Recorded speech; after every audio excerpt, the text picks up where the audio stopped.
తాకట్లో ఉన్న మీ బంగారాన్ని విడిపించి ఆ రోజు ఆన్లైన్ రేటుకి కొంటాం. Sharma gold company. Suman TV ప్రేక్షకులకి స్వాగతం, సుస్వాగతం.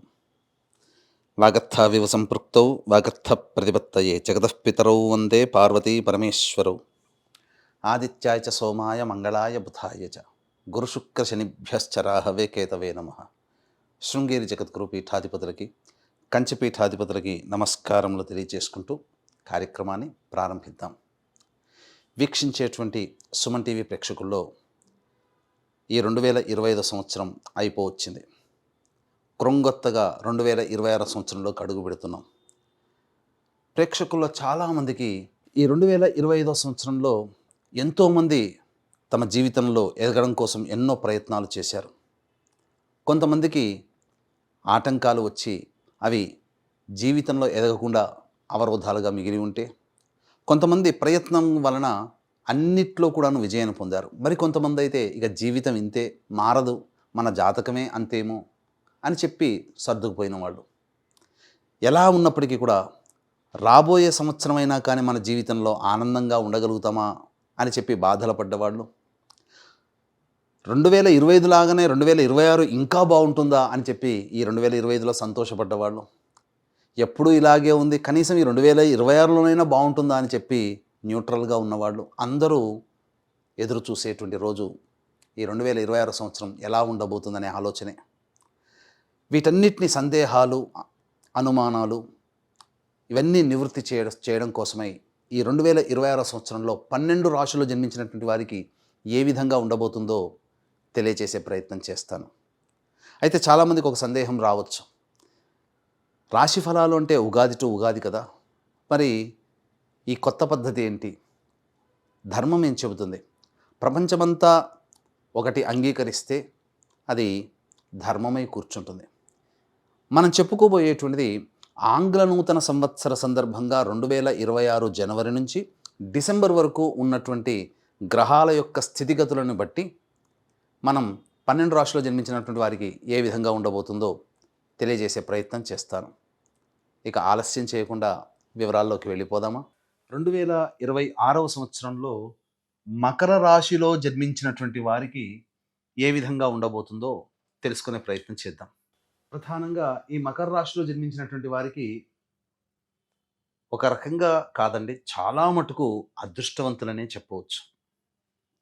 కారణం కూడా తెలియజేస్తాను. గ్రహాలన్నీ కూడా ఒక సందర్భంలో ఇబ్బంది పెడితే ఇంకొక సందర్భంలో యోగిస్తున్నాయి. ఏంటో అనే విధం తెలియజేసుకుందాం. ముఖ్యంగా శని తృతీయ రాశిలో సంచారం చేస్తూ జూలై 26వ తారీఖు వరకు చాలా అనుకూలంగా ఉండబోతున్నాడు. మీ యొక్క సంకల్పం నెరవేర్చుకోవడానికి రాశ్యాధిపతి అయినటువంటి శని అన్ని విధాలుగా సహాయ సహకారాలు జూలై 26వ తారీఖు వరకు ఉన్నాడు. ఆ తదనంతరం జూలై 26 నుంచి డిసెంబర్ 10వ తారీఖు వరకు వక్రగతి ప్రారంభం వలన ఇటు ఏలిన నాటి శని ప్రభావం ఒక 5-6 సంవత్సరాల కిందట ఏ విధంగానైతే మీకు ఇబ్బందులు కలిగాయో అవి ఏలినాటి శని ప్రభావం కూడా కొంత కుటుంబ శని ప్రభావం అనేటువంటిది ఏర్పడబోతుంది డిసెంబర్ 10వ తారీఖు వరకు, జూలై 26 నుంచి. కాబట్టి ఏమవుతుంది? మనస్సు సంతోషంగా ఉండకపోవడం, ఖర్చులు అధికంగా ఉండడం, అలాగే కుటుంబ కలహాలు ఎక్కువగా ఉండడం, మీ మాటని మీరు బాగానే అనుకుంటారు కానీ అది ఎదుటి వాళ్ళకి తప్పుగా వినబడడం, తద్వారా లేనిపోని సమస్యలు, అపనిందలు పడడం అనేటువంటిది ఈ ప్రభావంలో కలుగుతుంది. డబ్బులు నష్టపోతారు. కాబట్టి ఎవ్వరికి కూడా డబ్బులు ఇచ్చేటప్పుడు 1కి 100 సార్లు ఆలోచించండి. 10 సార్లు కాదు, 100 సార్లు ఆలోచించండి. ఇక గురువు గారు నవగ్రహాల్లో అత్యంత శుభకరుడైనటువంటి గురువు షష్టమ స్థానంలో ఉన్నప్పటికీ కూడా మార్చి 14వ తారీఖు వరకు కూడా గురువు యోగించబోతున్నాడు. వక్రీకరించినటువంటి కారణం చేత యోగించబోతున్నాడు. కాబట్టి మొదటి 2.5 నెలలు అద్భుతంగా ఉంటుంది. తలచినటువంటి పనులు ముఖ్యంగా అన్ని విధాలుగా సాధించుకోగలుగుతారు. కాబట్టి ఏదైనా కొత్త వ్యాపారాలు ప్రారంభించాలనుకున్నా, నూతన కార్యక్రమాలు చేపట్టాలన్నా ఈ మొదటి 2.5 నెలలు చాలా ఆమోదయోగ్యంగా ఉంటుందని చెప్పవచ్చు. ఇక తదనంతరం మార్చి 15 నుంచి మే 31వ తారీఖు వరకు ఉన్నటువంటి సమయం ఇది షష్టమ గురు ప్రభావం. శని యోగిస్తున్నాడండి, కానీ గురువుగారు అడ్డుపడుతున్నారు. ఈ కారణం చేత మీకు అప్పటి వరకు కూడా మార్చి 15 నుంచి మార్చి 15 లోపల అన్ని విధాలుగా సహాయ సహకారాలు ఇతరుల వల్ల పొందిన మీరు ఇతరులు మీకు ముఖం చాటేస్తారు. ముఖ్యంగా గురువు వల్ల ఏమవుతుంటే పనులలో ఆటంకాలు వస్తాయి, ధనపరంగా ఇబ్బందులు ఎదుర్కొంటారు. మీకు మీరు చేపట్టినటువంటి పని సకాలంలో పూర్తి కాక ఎదుటి వాళ్ళ వల్ల మాటలు పడేటువంటి పరిస్థితి వస్తుంది. సంతానం మూలకంగా కష్టాలు ఉంటాయి. ఇలా మీ కీర్తి ప్రతిష్టలకి మాట కలుగుతుంది. ఇలా మీకు గురువు అనుకూలంగా ఉంటాడు. ముఖ్యంగా ధనానికి ఇబ్బంది పెడతాడు. ఎక్కువ కాలం ఉండదండి. అయితే జూన్ 1వ తారీఖు నుంచి అక్టోబర్ 31వ తారీఖు వరకు ఈ కర్కాటక రాశిలో సంచారం చేస్తుంటాడు గురువు. ఈ కారణం చేత మళ్ళీ జూన్ 1 నుంచి జూలై 26వ తారీఖు వరకు శని వక్రగతిన ప్రారంభమవుతాడు కదా, జూలై 26 వరకు. కాబట్టి జూన్ 1 నుంచి శని యోగిస్తున్నాడు. అలాగే జూన్ 1 నుంచి జూలై నెల వరకు కూడా ఆ 2 నెలలు మళ్ళీ యోగిస్తున్నాడు గురువు. ఇక్కడే విచిత్రం. శని మీకు ఏలినాడు శని ప్రభావాన్ని వక్రీకరించినటువంటి ప్రభావితం ఇస్తే అక్టోబర్ 31 వరకు గురువు కాచుకొని ఉంటాడు మిమ్మల్ని. కాబట్టి ఇక్కడ ఆగస్టు, సెప్టెంబర్, అక్టోబర్ ఈ 3 నెలలు శని యోగించకపోవడం వలన మీకు ప్రధానంగా ఏంటనంటే కష్టపడండి అని సూచిస్తుంది శని. ఆ కష్టానికి తగ్గ ప్రతిఫలాన్ని మీరు పొందుతారు. ఇక తదనంతరం ఆఖరి 2.5 నెలలు ఏదైతే ఉంటుందో శని యోగిస్తాడు. శని ప్రభావము అనుకూలంగా ఉండదు. ఎప్పటి నుంచి? డిసెంబర్ 10 వరకు అనుకూలంగా ఉండదు. నవంబర్ నెల డిసెంబర్ 10వ తారీఖు వరకు. కాబట్టి గురు శనులు కూడా మళ్ళీ యోగించరండి. ఇది చాలా గడ్డు కాలంగా చెప్పవచ్చు, మీరు తెలుసుకోవాల్సినటువంటిది. కాబట్టి మీకు ఇబ్బందల్లా ఉన్నది మకర రాశిలో జన్మించినటువంటి వారికంటే ఈ నవంబర్ నుంచి నెల డిసెంబర్ 10వ తారీఖు వరకు. మిగతా అన్ని సమయాల్లో ఏదో ఒక గ్రహం మిమ్మల్ని కాపాడుతూ వస్తుంది. కష్టపడక తప్పదు, దైవాన్ని నమ్మక తప్పదు, దైవం పైన భారం వేయక తప్పదు, దైవానుగ్రహాన్ని పొందక తప్పదు. ఇది ఓవరాల్గా మీకు గ్రహాలు ఇచ్చేటువంటిది. ఇక ద్వితీయ స్థానంలో రాహువు, అలాగే కేతువు అష్టమ స్థానంలో, ఇవి కొంత అశుభ ఫలితాలు అనేటివి ఇస్తాయి. కాబట్టి ఎవరిని కూడా గుడ్డిగా నమ్మొద్దని ఈ రాహుకేతుల ప్రభావం జాతకరీత్యా కావచ్చు, గోచారరీత్యా కావచ్చు, ఈ రాహుకేతుల యొక్క స్థితి ప్రభావం వల్ల కొన్ని కష్ట నష్టాలు తెలియకుండా జరుగుతాయి ఈ రాహుకేతుల వల్ల. కానీ రాష్ట్రాధిపతి అయినటువంటి శని అలాగే గురువు కూడా యోగిస్తున్నటువంటి కారణం చేత చాలా మటుకు సేఫ్ సైడ్లో ఉంటారు. 2026వ సంవత్సరం మొత్తంలో కూడా నవంబర్ నెల డిసెంబర్ 10వ తారీఖు వరకు జాగ్రత్తగా ఉంటే చాలు. ఇక విద్యార్థులకి ప్రధానంగా మొదటి 2.5 నెలలు అద్భుతంగా ఉంటుంది. మీరు చదివింది మీరు చాలా గుర్తుపెట్టుకోగలుగుతారు. మీరు గుర్తుపెట్టుకున్నది మీరు ఎగ్జామ్లో రావడం అన్ని విధాలుగా అనుకూలంగా ఉంటుంది. కాబట్టి ఎగ్జామ్స్ అన్ని చాలా బాగా చేసామని చెప్పి మీరు అతి ఆత్మవిశ్వాసాన్ని ప్రదర్శించారా, గురువు మీకు ఇక్కడ షష్టమ స్థానంలో స్థితి మార్చి 15 నుంచి మే 31వ తారీఖు వరకు, ఆ సమయం పోటీ పరీక్షలకి చాలా అనుకూలంగా ఉండేటువంటి సమయం. కాబట్టి ఆ సమయంలో నిర్లక్ష్యం కూడదు. విద్యని నిర్లక్ష్యం చేయకండి, కష్టపడండి. రాష్ట్రాధిపతి అయిన శని అనుకూలంగా ఉన్నాడు, గురువు కూడా మీకు అనుకూలిస్తాడు. ఆ తదనంతరం ఆ ఫలితం ఏదైతే ఉంటుందో 5 నెలల పాటు మీరు అద్భుతంగా దాన్ని అనుభవిస్తారు, జూన్ 1 నుంచి అక్టోబర్ 31వ తారీఖు వరకు. కాబట్టి ఓవరాల్గా చూసుకుంటే అబౌవ్ 70% లైఫ్ ఈ మకర రాశిలో జన్మించినటువంటి వారికి చాలా ఆనందదాయకంగా ఉంటుంది. విద్యార్థులు మంచి ఉన్నతమైనటువంటి విద్యలో ఉంటారు. చక్కగా కోరుకున్నటువంటి యూనివర్సిటీలో మీకు సీట్ లభించే అవకాశం ఉంటుంది. అన్ని విధాలుగా విద్యార్థులకి వాళ్ళు తమ యొక్క విద్యని సంపూర్ణంగా పూర్తి చేసుకోగలుగుతారు. అడ్డంకులతో ఉన్న విద్య పూర్తి అయిపోతుంది అని చెప్పవచ్చు. ఇక ఉద్యోగ విషయాల గురించి ముందు తెలియజేసుకునే ప్రయత్నం చేద్దాం. ఉద్యోగంలో ఎలాంటి ఇబ్బందులు ఉంటాయి, ఎప్పుడు ఉద్యోగం మారాలి, నిరుద్యోగస్తులకు ఎప్పుడు ఉద్యోగం వస్తుంది అనే విషయం. ఇక వివాహ సంబంధముగా చూసుకున్నట్లయితే ప్రధానంగా మొదటి 2.5 నెలల పాటు విడిపోవాలనుకున్న దంపతులకి కలుసుకునే అవకాశం ఉంటుంది.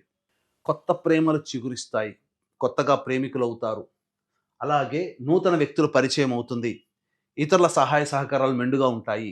కానీ మార్చి 15 నుంచి మే 31వ తారీఖు వరకు ఉన్నటువంటి సమయం బాగుండదు. జాగ్రత్త పడండి. ఇతరుల జోక్యం వలన మీరు నష్టపోతారు, అది ఒక్కటి గుర్తుపెట్టుకోండి. ఇక వివాహ సంబంధంగా మే 31వ తారీఖు నుంచి అక్టోబర్ 31వ తారీఖు వరకు ఉన్న సమయం చాలా బాగుంటుంది. వివాహం కాని అబ్బాయిలు అమ్మాయిలకి ఈ మకర రాశిలో జన్మించినటువంటి వారికి వివాహం జరిగి తీరుతుంది. కానీ ఆరోగ్యం పట్ల శ్రద్ధ వహించాల్సినటువంటిది మాత్రం ప్రధానంగా నవంబర్ నెల డిసెంబర్ 10 ఇది చాలా గడ్డు కాలం అండి. ఈ సమయంలో మీకు అనారోగ్య లక్షణాలు ఎక్కువగా ఉంటాయి.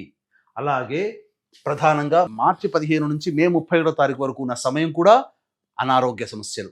కాబట్టి 2.5 నెలలు, 1 నెల 10 రోజులు, వెరసి 3 నెలల 25 రోజుల పాటు మీ ఆరోగ్యం పట్ల శ్రద్ధ వహించాలి. నవంబర్, డిసెంబర్ 10 వరకు, అలాగే మార్చి 15 నుంచి మే 31 వరకు ఈ సమయం ఆరోగ్యానికి అనుకూలంగా ఉండదు. కొత్త అనారోగ్యాలు రావడం కానీ, హెరిడిటీగా వచ్చే బీపీ, షుగర్, థైరాయిడ్ లాంటి ప్రాబ్లమ్స్ కానీ మీరు ఫేస్ చేయాల్సినటువంటి పరిస్థితి వస్తుంది. ఇక ఈ సంబంధించినటువంటి మకర రాశిలో జన్మించినటువంటి వారికి విదేశీ యానానికి వెళ్ళాలనే కోరిక సంపూర్ణంగా నెరవేరబోతుంది. విదేశంలో స్థిరపడినటువంటి వాళ్ళకి H1B వీసాలు జూన్ నుంచి అక్టోబర్ మధ్య కాలంలో సంప్రాప్తమయ్యే అవకాశం గోచరమవుతుంది. మొదటి 2.5 జనవరి, ఫిబ్రవరి నెలలు కూడా చాలా అనుకూలమే అని చెప్పవచ్చు. ఇక వ్యాపార రంగంలో ఉన్నటువంటి వాళ్ళకి, అన్ని రకాలైనటువంటి వ్యాపారస్తులకి ఇది చాలా అద్భుతంగా ఉంటుంది. మొదటి 2.5 నెలలు, అలాగే జూన్ 1 నుంచి అక్టోబర్ 31 వరకు అన్ని విధాలుగా ఏ వ్యాపార రంగంలో ఉన్నటువంటి వాళ్ళకైనా కానీ మంచి అభ్యున్నతి ఉంటుంది. కొత్త వ్యాపారాలు ప్రారంభించవచ్చు. వ్యాపార విస్తరణకి కూడా అనుకూలంగా ఉంటుంది అని చెప్పవచ్చు. రాజకీయ రంగంలో ఉన్నటువంటి వాళ్ళకి అద్భుతంగా ఉంటుంది. మకర రాశిలో జన్మించిన వాళ్ళకి అదృష్టము, పెద్దల యొక్క సహాయ సహకారాలు ఉండడం వల్ల నామినేటెడ్ పోస్ట్ కానీ, ప్రభుత్వ విప్ సంబంధించినట్టు కానీ, ఏదైనా కానీ ఒక మంచి పదవిని పొందే అవకాశాలు పుష్కలంగా ఈ యొక్క సంవత్సరంలో ఉండబోతున్నాయి. మీ కోరికని, మీ కలని సాకారం చేసుకొని సంఘంలో ప్రజాదరణ పొందినటువంటి నాయకుడిగా ఎదుగుతారు ఈ 2026 సంవత్సరంలో మకర రాశిలో జన్మించినటువంటి వాళ్ళని చెప్పవచ్చు. ఇక కళారంగంలో ఉన్నటువంటి వాళ్ళకి మార్చి 15 నుంచి మే 31 తారీఖు వరకు, అలాగే నవంబర్ నెల, డిసెంబర్ 10వ తారీఖు వరకు అనుకూలంగా ఉండదు. మిగతా సమయాల్లో అన్ని విధాలుగా కళారంగం అంటే సినిమా, సీరియల్స్ రంగంలో వాళ్ళు, సోషల్ మీడియా రంగంలో వాళ్ళు, ఎలక్ట్రానిక్ అండ్ ప్రింటింగ్ మీడియా రంగంలో ఉన్నటువంటి వాళ్ళు, వీళ్ళకందరికీ కూడా అద్భుతంగా ఉండబోతుంది. మంచి అభ్యున్నతి, మంచి ప్రాజెక్టులు లభిస్తాయి, కీర్తి ప్రతిష్టలు పెరుగుతాయి, ధనాదాయం చాలా చక్కగా ఉంటుంది. ఆశించిన దానికంటే ఎక్కువగా మీరు పోగు చేసుకోగలుగుతారని చెప్పవచ్చు. ఇక ఈ రైతులు ఏ పంట వేసినా కానీ మకర రాశిలో జన్మించినటువంటి వాళ్ళకి అద్భుతంగా ఉంటుంది, అందులో సందేహమే లేదు. కాకపోతే ఏప్రిల్, మే నెలలో దిగుబడి కాస్త తక్కువగా ఉండవచ్చు, కానీ మిగతా అన్ని నెలల్లో మీకు మంచి లాభసాటి అయినటువంటి వ్యవసాయం చేస్తారు. ఏ పంట వేసినా మీకు రాబడి, దిగుబడి చక్కగా ఉంటుంది అని చెప్పవచ్చు. ఇక సంబంధించినటువంటి ఈ యొక్క రాశిలో జన్మించినటువంటి వాళ్ళకి సాధారణంగా ఉండేటువంటి కొన్ని సమస్యలు ఉంటాయి. ఈ సమస్యల కంటే ఇంకా ఎక్కువగా మీరు సమస్యలు ఫేస్ చేస్తున్నట్లయితే మీ యొక్క జన్మజాతకంలో నడుస్తున్నటువంటి గ్రహ దశాంతర దశల ప్రభావాలు. కావున దగ్గరలోని మంచి ఉపాసనా పరులైనటువంటి జ్యోతిష్యులను సంప్రదించి వారి సలహాలు, సూచనలు కనుక పాటించినట్లయితే మరింత మెరుగైనటువంటి జీవితాన్ని పొందుతారని తెలియచేయవచ్చు. అలాగే ఈ 2026 సంవత్సరం ఒక నూతన శకానికి నాంది పలకబోతున్నాం. మన ఆధ్వర్యంలో సంకల్ప మందిర్ అనే వేదికగా యూట్యూబ్, ఇన్స్టా, ఫేస్బుక్ అనేటువంటిది ప్రారంభమవుతున్నాయి. జాతకరీత్యా ఉండేటువంటి పలు సందేహాలు, ధర్మపరమైన సందేహాలకి ఎప్పుడు కూడాను మంచి మంచి వీడియోస్ మీకు చేయడం జరుగుతుంది. కాబట్టి వాటిని మీరు సబ్స్క్రైబ్ చేసుకొని ఫాలో అవ్వవచ్చు. ఇక ఈ సంబంధించినటువంటి 2026 సంవత్సరంలో 12 రాశుల్లో జన్మించినటువంటి వారికి కూడాను గ్రహ సంచారం అనుకూలంగా లేనప్పుడు సమస్యలు అనేటువంటివి ఉంటాయి.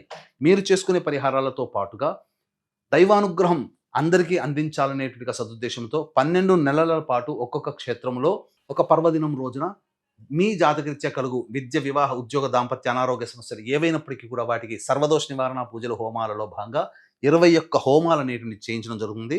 వీటిలో మీరు సభ్యులుగా నమోదు చేసుకోవచ్చు. స్క్రీన్పై కనిపిస్తున్న నెంబర్కి కాంటాక్ట్ చేసి మీ గోత్రనామాదులు నమోదు చేసుకోవచ్చు. దైవానుగ్రహం మీకు ఎప్పుడూ అండగా ఉండే విధంగా ఈ యొక్క సర్వదోష నివారణ పూజల, హోమాలు మీకు తోడ్పాటు అందిస్తాయి. ఇక ఈ మకర రాశిలో జన్మించినటువంటి వాళ్ళు ఎంతో సమయంగా ఎదురు చూస్తున్నటువంటిది ఈ సంబంధించినటువంటి ఉద్యోగ సంబంధముగా ఫలితాలు. అయితే ఏ సమయంలో ఈ మకర రాశిలో జన్మించిన వాళ్ళు ఉద్యోగ ప్రయత్నాలు చేయాలి, ఏ సమయంలో చేయకూడదు, ఏ సమయం ఉద్యోగ ప్రయత్నానికి, నిరుద్యోగస్తులకి ఉద్యోగం రావడం, అలాగే ఉన్న సంస్థల్లో ప్రమోషన్స్ రావడం, లేదా వేరే సంస్థల్లో కొత్త మంచి ప్యాకేజ్తో కూడుకున్న ఉద్యోగం రావడం ఏ సమయంలో బాగుంటుంది అని అంటే మార్చి 14వ తారీఖు నుంచి ఏప్రిల్ 13వ తారీఖు వరకు ఉన్న కాలం. అలాగే ఈ మకర రాశిలో జన్మించినటువంటి వారికి జూన్ 15 నుంచి జూలై 15 మధ్య కాలము, మరియు అక్టోబర్ 17వ తారీఖు నుంచి డిసెంబర్ 15వ తారీఖు ఉన్నటువంటి మధ్యకాలం చాలా అనుకూలంగా ఉంటుంది. ఈ సమయంలో మీరు చక్కగా కొత్త ఉద్యోగంలో స్థిరపడతారు, ఉన్న సంస్థలోనే ప్రమోషన్స్ వస్తాయి, లేదా వేరే సంస్థల్లో మంచి ప్యాకేజ్ లభిస్తుంది. వేరే సమయాల్లో ప్రయత్నించకూడదంటే ప్రయత్నించండి, కానీ కష్టములతో కూడుకున్నటువంటి జీవన విధానం, ఉద్యోగ విధానం ఉంటుంది. అలాగే ఈ చెప్పినటువంటి సమయంలో మీరు వ్యాపార విస్తరణ, మీకు ముహూర్తాలు కనుక మంచిగా ఉంటే నూతన వ్యాపారాలు ప్రారంభించవచ్చు. ఇక గమనించుకున్నట్లయితే ప్రధానంగా ఈ మకర రాశిలో జన్మించినటువంటి వారికి జనవరి 15 నుంచి ఫిబ్రవరి 22వ తారీఖు వరకు మీలో అత్యుత్సాహం పెరుగుతుంది. ఏదో కొత్త శక్తి మీలో ఉన్నట్టుగా ఉంటుంది. కానీ దీనివలన అందరినీ చులకనగా చూడకండి, అందరితో ప్రేమపూర్వకంగా ఉండండి, మీరే గొప్ప అనే ప్రభావాన్ని తగ్గించుకోండి. ఫిబ్రవరి 23 నుంచి మార్చి 31వ తారీఖు వరకు ధన నష్టం ఉంది, కుటుంబ సమస్యలు అనేకంగా ఉంటాయి, మానసికంగా ఆందోళన, చికాకులతో కూడుకున్న జీవనం ఉంటుంది, ఏ పని ఎందు కూడాను ఆసక్తి ఉండదు. ఇక ఏప్రిల్ నెల మొత్తం కూడా మీకు అన్ని విధాలుగా సహాయ సహకారాలు అందుతాయి, మీరు ఉన్నతమైనటువంటి స్థానంలో నిలబడతారని చెప్పవచ్చు. మే 1వ తారీఖు నుంచి జూన్ 19వ తారీఖు మధ్య ఉన్నటువంటి కాలం మాత్రం వాహన ప్రమాదాలు చోటు చేసుకునే అవకాశం, తల్లిగారి ఆరోగ్యం పట్ల శ్రద్ధ వహించాల్సినటువంటిది, కుటుంబంలో గృహంలో చికాకులు, ఏదైనా కానీ గృహాన్ని వీడనాల్సినటువంటి పరిస్థితి వస్తుంది. ఇక జూన్ 20వ తారీఖు నుంచి ఆగస్టు 1వ తారీఖు వరకు ఉన్నటువంటి మధ్యకాలము మానసికమైనటువంటి ఆందోళన ఉంటుంది, వృధా కాలయాపన చేస్తారు, ఏ పని ఎందుకు కూడా ఆసక్తి ఉండదు, ముఖ్యంగా సంతానం పట్ల విముఖత, ఖర్చులు, సమస్యలు పెరుగుతాయని చెప్పవచ్చు. ఇక ఆగస్టు 2 నుంచి సెప్టెంబర్ 17వ తారీఖు ఉన్నటువంటి కాలం మాత్రం అన్ని విధాలుగా అనుకూలంగా ఉంటుంది. చేసే ప్రయత్నంలో ఆటంకాలు ఎదురైనా ధైర్యంతో, మొక్కవోని ఆత్మవిశ్వాసంతో మీరు ముందడుగు వేసి ఆ యొక్క పనులన్నీ కూడా చక్కబెట్టుకుంటారు. సెప్టెంబర్ 18 నుంచి నవంబర్ 11వ తారీఖు ఉన్నటువంటి మధ్యకాలం దంపతుల మధ్య, ప్రేమికుల మధ్య సంబంధ బాంధవ్యాలు సరిగ్గా ఉండవు, మిత్రుల మధ్య, అలాగే తెలిసినటువంటి వారి వ్యక్తులతో కొన్ని ఇబ్బందులు అనేటువంటి ఎదురయ్యే అవకాశం ఉంది. కాబట్టి మీ యొక్క వాక్కుని అదుపులో పెట్టుకొని లౌక్యంతో వ్యవహరించండి. నవంబర్ 12 నుంచి డిసెంబర్ వరకు కూడా ఆరోగ్య సంబంధంగా జాగ్రత్తలు పాటించాల్సినటువంటి పరిస్థితి, జ్వర సంబంధమైనటువంటి వ్యాధులు ఎక్కువగా ఉంటాయి. అలాగే శారీరకంగా, మానసికంగా, ఆర్థికంగా, కుటుంబపరంగా అన్ని విధాలుగా కష్ట నష్టాలు ఎదుర్కోవాల్సినటువంటి పరిస్థితి ఉంటుంది. ఈ చెప్పినటువంటి విషయాలని మీరు పూర్తిగా ఆకలింపు చేసుకొని తదనుగుణంగా మీరు మీ ప్రయత్నాలు మొదలు పెట్టండి. మీకు సందేహాలు ఉంటే దగ్గరలోని మంచి పండితులను సంప్రదించి మీ జాతకాన్ని చూపించుకొని పరిహారాలు పాటించండి. అలాగే దైవానుగ్రహం అందరికీ కావాలి అని అనుకుంటే మన ఆధ్వర్యంలో 2026 సంవత్సరం 12 నెలల పాటు జరిగే సర్వదోష నివారణ పూజల హోమాల్లో మీ గోత్రనామాదులు నమోదు చేసుకోవచ్చు. ఈ యొక్క మకర రాశి వారికి సాధారణం కంటే అబౌవ్ 70% వరకు కూడాను చాలా బాగుంటుంది. అన్ని విధాలుగా ఆనందంగా జీవిస్తారని ఆశిస్తూ సర్వం శ్రీ ఉమామహేశ్వర పరబ్రహ్మార్పణమస్తు.